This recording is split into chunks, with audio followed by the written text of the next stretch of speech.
पश्चिम बंगाल में दूसरे चरण की वोटिंग होनी है। 142 सीटों पर 29 अप्रैल को वोट डाले जाएंगे। सभी दल ताबड़तोड़ चुनाव प्रचार कर रहे हैं।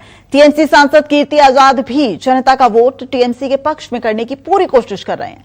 कीर्ति आजाद से बातचीत की हमारे संवाददाता ने। पश्चिम बंगाल का चुनाव अब अपने आखिरी दौर में आ चुका है। पहले फेज की वोटिंग हो चुकी है और दूसरे फेज के लिए रण जारी है। हमारे साथ बातचीत करने के लिए टीएमसी सांसद कीर्ति आजाद साहब हैं।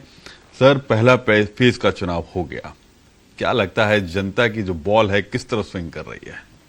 नहीं, वो तो स्वाभाविक है कि तृणमूल सरकार बनाएगी, इसमें कोई दो राय नहीं। और इसलिए नहीं कह रहा हूं क्योंकि मैं तृणमूल का सांसद हूं या उसका कर्मी हूं। स्वतः स्पष्ट है कि जिस प्रकार की भाषा का इस्तेमाल कर रहे हैं और बंगाल की संस्कृति और संस्कार, यहाँ की परंपरा बिल्कुल अलग है। मैं उल्टा दूंगा, लटका दूंगा, यहाँ लोग सौम्य स्वभाव के लोग हैं। और जिस तरीके से आके गुंडागर्दी कर रहे हैं, गुंडे वाली भाषा बोल रहे हैं और सच में तड़ीपार वाली भाषा चल रही है, इसके अलावा हो क्या रहा है तो लोग देख रहे हैं। साथ ही 12 सालों में जो उन्होंने जुमले छोड़े हैं, आज तक तो कुछ पूरा नहीं किया। पिछला ही ले लीजिए, आप उठा लें तो दिल्ली का चुनाव उठा लीजिए। उसमें प्रधानमंत्री ने कहा था 7 फरवरी, मैं डेट बता रहा हूँ, 2025 को हमारी सरकार बनेगी तो इंटरनेशनल वुमेन्स डे पे, यानी अंतर्राष्ट्रीय महिला दिवस पर 8 मार्च को 2,500 हजार रुपए चले जाएंगे। आज तो 14 महीने हो गए। तो आप कोई भी चीज उठाइए, जब ये इंडस्ट्री की बात करते हैं तो 12 साल में एक नहीं खड़ी की इन्होंने बंगाल में, जबकि यहाँ केंद्र सरकार की बहुत सारी इंडस्ट्रीज की जमीन, हजारों एकड़ जमीन पड़ी है। मेरी कॉन्स्टिट्यूंसी में दुर्गापुर फर्टिलाइजर है, मेटल्स एंड मिनरल्स कॉरपोरेशन है, भारत ऑप्थेल्मोलॉजिकल ग्लास लिमिटेड है, ये है। यहाँ अगर करता तो 35-40 हजार नौकरियां मिलती, बट इन्होंने तो शुरू कहीं कुछ किया नहीं। तो यह लोग को सामने मालूम है। साथ में एसआईआर में लोगों के मन में डर बैठ गया कि जेन्युइन वोटर्स जो हैं, जिनको वोट देने थे वो नहीं दे पाए। किसी का बाप है, बच्चे नहीं है, बच्चे हैं तो बाप और माँ का नाम नहीं है, तो इसको लेकर के भी डर है कि ये आएंगे तो ये हमारे सारे नाम काट देंगे। और जिस प्रकार का काम जमीन पे ममता दीदी ने किया है वो तो दिखता है। सर, अगर मैं बात करूं, जो आपने एसआईआर की बात की, यह हुआ था कि ट्रिब्यूनल बैठेगी और 2 दिन पहले तक जो नाम आएंगे उनको लिस्ट में शामिल किया जाएगा। 136 नाम और 28 लाख लोगों की सुनवाई होनी थी।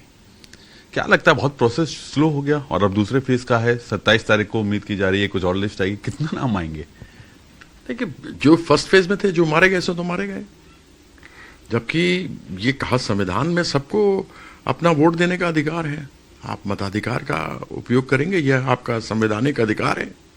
लेकिन जो सुप्रीम कोर्ट ने जुडिशियल कमिटीज बनाई थी और बैठनी थी 19, तो बैठी ही नहीं।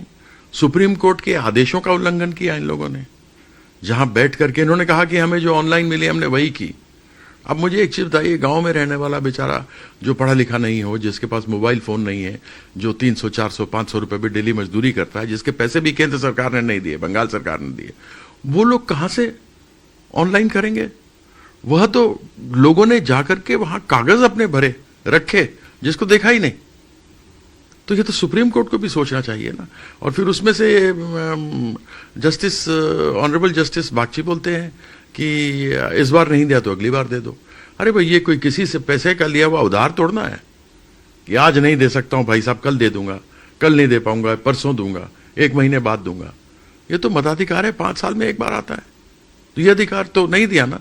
तो उसको लेकर के भी लोगों के मन में डर था कि अगर बीजेपी आएगी तो हमारे भी वोट काट देगी।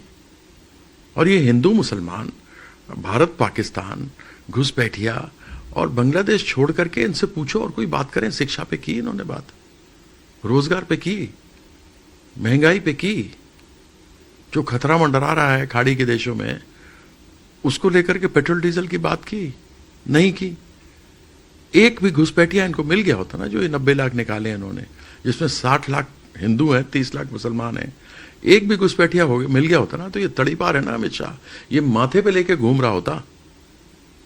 मतलब कमाल की बात है। ये पहले बिहार में निकाल रहे थे घुसपैठिए, हम घुसपैठिए निकाल देंगे, वहां नहीं मिले। ये दिल्ली में निकाल रहे थे घुसपैठिए, वहां नहीं मिले, हरियाणा में नहीं मिले, महाराष्ट्र में नहीं मिले, आसाम में 2016 में ये गए थे विधानसभा उस समय। तो जो अमित शाह ने तब कहा था कि आप हमारी सरकार बना दीजिए, घुसपैठिए निकाल देंगे, 21 में वही बोला, 26 में वही बोल रहा है, लेकिन आसाम में एक भी घुसपैठिया नहीं मिला। 19 लाख लोग डिटेंशन सेंटर में बैठे हैं आसाम में, जिसमें से 15 लाख हिंदू हैं और 4 लाख मुसलमान हैं। तो इन्होंने तो कहा था डिटेक्ट, डिलीट, डिपोर्ट। तो क्या ये 60 लाख लोगों को डिपोर्ट करेंगे, हिंदू जो हैं, और 30 लाख मुसलमानों को करेंगे? तो कहाँ किन के बातों में आते हैं, झूठ जुमला, इसके अलावा इन्होंने दिया क्या है? मेरा अब आखिरी सवाल आपसे, पहला फेज गुजर गया, सेकंड फेज में आपके लोकसभा क्षेत्र में भी चुनाव है, किस तरह से देखते हैं? 100 का दावा कर रही हैं दोनों पार्टियां, सेकंड फेज में क्या आकलन आपका? इनको वहां पहुंचने में उम्र लग जाएगी, 7 जन्म ले लेंगे तो ये 100 नहीं पार कर पाएंगे। इनके अंदर विषमता है। इन्होंने फोर्स लगा दिए पूरे देश भर में। लोकसभा का जब चुनाव हुआ था 2024 में, तो 3.4 लाख 3.4 लाख लगे थे सेंट्रल आर्म्ड पुलिस फोर्स, केंद्र वाहिनी, और बंगाल के लिए केवल 2.4 लाख 2.4 लाख। जब चाइना से स्टैंड ऑफ हो रहा था ना, तो वहां केवल 30,000 सैनिक थे।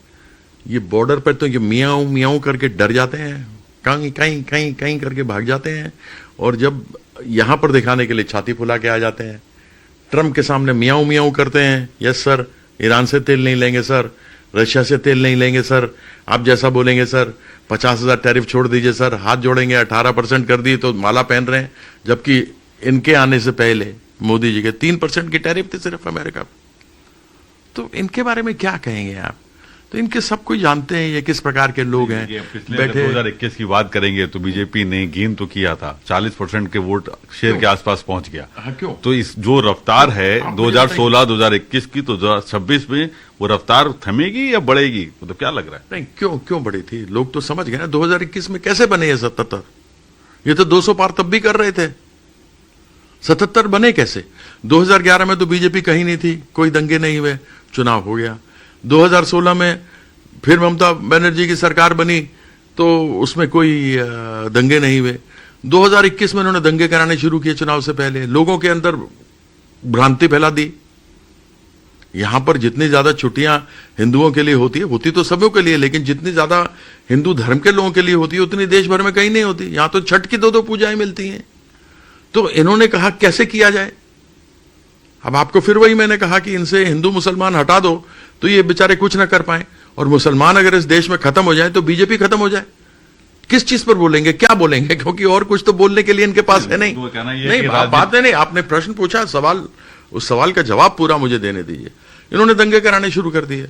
भगवान राम ने कहा था मस्जिदों के जाके सामने जाओ, तलवार ले लो, डंडे ले लो, भाले ले लो, तीर धनुष ले लो, बंदूक ले लो, दारू पिए हुए रहो, और जाकर के तुम वहां पे नंगा नाच करो, वहां पे जाके उनके झंडे उतार दो। कहा था क्या? क्यों? अगर मुसलमान ऐसे करेगा, तुम बोलेगा देखो हिंदू खतरे में है। गुलाम वंश आया था 11वीं शताब्दी में, कुतुबुद्दीन ऐबक ने शुरू किया था, जब मोहम्मद गौर ने उसको छोड़ करके यहां पर गया था। उसके बाद में खिलजी आई, खिलजी के बाद तुगलक आए, तुगलक के बाद सईद आए, सईद के बाद लोधी आए, लोधी के बाद मुगल आए, जो मुगल कहते हैं 1000 साल तक रहे। 182 साल रहे अपने देश में, 1526 से लेकर 1707 तक। फिर अंग्रेज आ गए, फिर 58 साल तक सरकार रही आजादी के बाद, गैर भाजपाई सरकारें। तो हिंदू खतरे में नहीं आए। ये हिंदू पार्टी आ गई तो फिर हिंदू खतरे में आ गए। ये कैसे लोग हैं? इनसे कमजोर तो आदमी कोई है ही नहीं, इनके पास कुछ है ही नहीं, ये बोलेंगे क्या? तो इन्होंने जो वो दंगे कराए ना 21 में, उससे लोगों के अंदर कुछ हुआ। अब लोग समझ गए कि ये तो दंगाई पार्टी है। आप देख लो, इस साल दंगे नहीं करवाए उसने, नहीं तो इलेक्शन के पहले दंगे करवाता है ये बीजेपी। अब देख लो, जहां जहां ये विपक्ष में वहां दंगे करवाता है, कहीं भी उठा के देख लो, इतिहास देख लो। और गुजरात से बड़ा दंगाई कोई राज्य नहीं था उस समय में। तो आप ये तो समझ सकते हो, समझना चाहिए। और उस नैरेटिव को भी सही तरीके से, जैसे आप न्यूज 24 दिखाता है, उस चीज को दिखाता नहीं कोई, सच्चाई तो बताए। आज ये मैं देख रहा था, उसके ऊपर कह रहे हैं अरविंद केजरीवाल पर कि इसने देखो दूसरा शीश महल बना लिया। अरे सरकारी मकान है, सीपीडब्ल्यूडी ने पैसा खर्चा किया है, कोई बाहर से आदमी कैसे कर देगा? इनके एक एमपी को जाके, एमएलए को जाके देख लो, इनके कॉर्पोरेटर बीजेपी को देख लो, बड़े बड़े महलें खड़े किए हुए हैं दिल्ली के अंदर। और जो प्रधानमंत्री ने ताजमहल बनवाया है, जिसको सेवा तीर्थ बोलते हैं, वो भी तो कोरोना के समय बना था। 20,000 करोड़ रुपया खर्चा हुआ उसमें, उसका कोई जवाब? पार्लियामेंट तुमने नया खड़ा कर दिया, लीक करने लग गया, उसको तुमने 25,000 करोड़ खर्चा किया। वो भी तो कोरोना के समय बना था। तो ये चीज भी तो नैरेटिव सामने कोई रखे, कोई रखता नहीं है। सर एक सवाल ये है कि आपने कहा पैरामिलिट्री फोर्सेस आ गई, 30,000 फोर्सेस थी जब चाइना के साथ में स्टैंड ऑफ चल रहा था। कहा जा रहा है कि ये सारी चीजें इसलिए की गई, राजनीतिक हिंसा बहुत होती थी और फर्स्ट फेज के चुनावों में भी कुछ तस्वीरें आई जिसमें टीएमसी समर्थकों ने बीजेपी के प्रत्याशी कार्यकर्ताओं उनके साथ में मारपीट झगड़े, ये तमाम चीजें भी आई। तो वो राजनीतिक हिंसा क्या वजह है मेन जिसकी वजह से ये चीजें हुई, या फिर ये सिर्फ एक दिखावा है? नहीं, कोई हमारी तरफ से कोई नहीं हुआ, कुछ नहीं हुआ। केंद्र वाहिनी ने इन्होंने लगाई हुई 1000 से अधिक ऑफिसर, जिसमें पुलिस ऑफिसर हैं, डीएम हैं, एसडीओ हैं, ऑफिस इंचार्ज हैं थाने के, इंस्पेक्टर इंचार्ज हैं थानों के, सब तो इन्होंने बदल डाले। हमने तो कुछ नहीं किया। ये तो बीजेपी देखा उसने, जैसे ही इसको आधा दिन गया, वोटिंग का पैटर्न देखा, बीजेपी ने देखा कि हमारी तो लुटिया गोल हो रही है, इन्होंने दंगे करवाने शुरू किए। इन्होंने प्रयास किया कि दंगे हो जाएं जिससे कि वोट पोलराइज हो जाए, लेकिन इनके दंगे कराने की जो चेष्टा थी वो फेल हो गई, विफल हो गई। विफल होने के कारण से बेचारे मिमियाते बैठे हैं। और अमित शाह जो है, मोटा भाई तड़ी पार अमित, वो बोले जा रहा है कि मैं तो 110 सीट लेकर के आ रहा हूं। अब बोलने को तो 152 बोल देता, उसमें क्या था। झूठ बोलने में तो उस्ताद है। प्रधानमंत्री का तो खुद भाषण सुना होगा, झूठ बोलो झूठ बोलो झूठ बोलो, बार बार बोलो, एक बार नहीं बोलो, अनेक बार बोलो, झूठ बोलो।